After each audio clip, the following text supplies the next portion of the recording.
Every pregnancy needs utmost care and attention. But certain pregnancies need a little extra attention. An Rh negative mother carrying an Rh positive baby is at increased risk of complications. BSV is at the forefront to ensure safe delivery in every Rh negative pregnancy.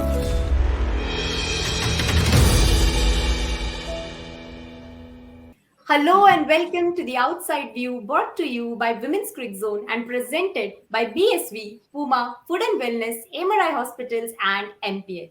So tomorrow's encounter between India and Australia is going to be a nail-biting one. We're all excited to watch the action unfold. And to preview it, I have alongside me Brittany and Shathira. Welcome both of you. So coming to you, Brittany first, the 2017 semi-final between India and Australia, the final in the T20 World Cup 2020. We've seen some really good cricket amongst these two teams. How excited are you to watch the action unfold? It's going to be a very good game. The fact that, yes, 2017, India beat Australia in the semi final, but that was 2017. You look at the Australian team now and you look at the Indian team now, they have progressed tremendously. So, yes, they have played each other in recent series, but I just felt like, this game going to be a lot more interesting, a lot more you're gonna see a lot more gonna come up from India, and I'm looking to see India batting lineup to Australia. Definitely. We're getting to that point soon. Before that, we'll have a look at the head-to-head stats. So as to how the teams have fared when they have faced each other in the ODI format. So of course they've played 49 matches so far. India winning 10 of them. Australia winning 39. Okay, the Megalanin-led side have edge there, but of course coming to India's batting lineup, as Brittany rightly mentioned, the engine room as we call them, Smriti Mandhana, Harmanpreet Kaur, a lot is dependent on them, but we would want the middle order, the likes of Mithali Raj hasn't looked at her absolute best in the recent games. We would want that middle order to also come and perform against a bowling unit as that of Australia, Shatira. Yeah, obviously, Australian bowling lineup is also good, but Indian batters are very good, but they are not continuous doing performance. Some of the match they are doing very good, and some of the match they're not doing good. That is the problem. If you are playing in the mega event, you have to be continuous in the same form. But if the batters can play their best game, so it is very difficult to stop Indian batters because India have very good batting lineup. Though they couldn't play all the matches very nicely, but some of them they played really nice, which is like very when we see the match, watch the match, it was very exciting. But some West of the Indies matches they against have West Indies, really, yeah. yeah, they have really Brittany remembers disappointed. it clearly.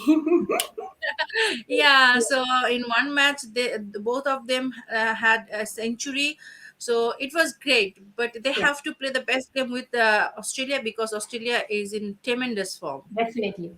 And also talking about the top order there, we've seen Yastika Bhatia coming in for Shafali Verma, but the forecast for tomorrow is not too great. So if in case the match is shortened, the overs are shortened, do you see a Shafali Verma coming in, or do you think the team is going to go with the combination of Mandhana and Bhatia at the top, Brittany? Whether rainfall or the overs get cut down, I think that they are going to go that way because they probably have a very decent record against Australia. So I think I'm not saying Yashkita Bhatia have been doing a bad job. I just think that probably India probably want a little more firepower, a little more aggressive at top, or probably just to switch around the whole left or right combination on top because um, you know, India top order have about at least two to three left handers. I believe. Yeah, so I really think Shapali is going to play tomorrow.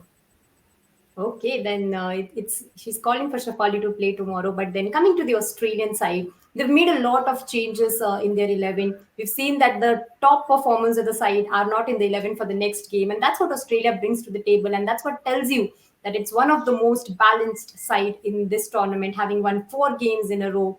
Shatira, do you think Australia is going to sort of make any other changes in their side, because they probably at the moment is one of the most balanced side, aren't they? Yeah, obviously Australia is the team who doesn't go for the big names. Whoever it is, they will think about the opponent, like their weakness, their strong point, and they did lots of homework always. So they always play in the ground with their plans, and they most of the time their success to play according to the plan. So whatever it is, the performer not, who is not performing, that is not a problem for Australia, because Australian players are very capable and they are very experienced from their domestic tournament.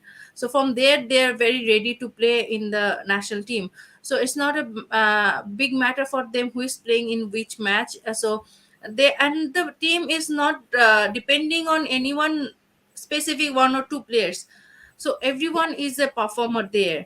So that is important. If you have out of 11, 6, 7, 8 players are performing, so it will be very easy for them to choose the playing 11. So Definitely. that is important thing, and they are very strong side as well, and how they are performing. So everyone is in good shape there.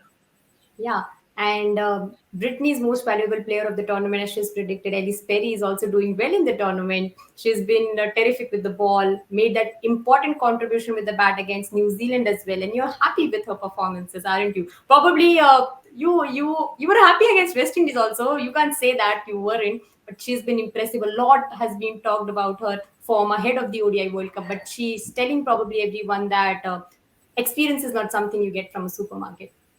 No, not at all. And she had a pretty tough past, I think, year and a half, not being as consistent as she wanted to be, not being as effective as she used to be with the ball. But you can see she's coming to stride in this tournament, and it's good to see, you are able to see the Elise Perry we all know of, the great all rounder, the great batter, the great bowler, and as I said, she's still my MVP of the tournament, and she's going to be a pick of the bowlers for Australia tomorrow, because they know that Australia in the top order is in the strength, and she's going to look to try to deliver and take early wickets. We already have a prediction here coming in from Brittany that she's going to be the pick of the bowler. Of course, it's going to be an interesting contest to watch the action unfold between the McLaren led side and the Mithali Raj led side. India would want to win this game to make sure that they stay in the contention, and they wouldn't want to risk their chances of getting into the top four. Australia already are at the top comfortably at the points table, and it would be interesting to see how it unfolds. Of course, we'll join you for the pre, mid, and post shows of tomorrow's game as well. Until then, you stay tuned to Women's Cricket Zone for all the updates on women's cricket.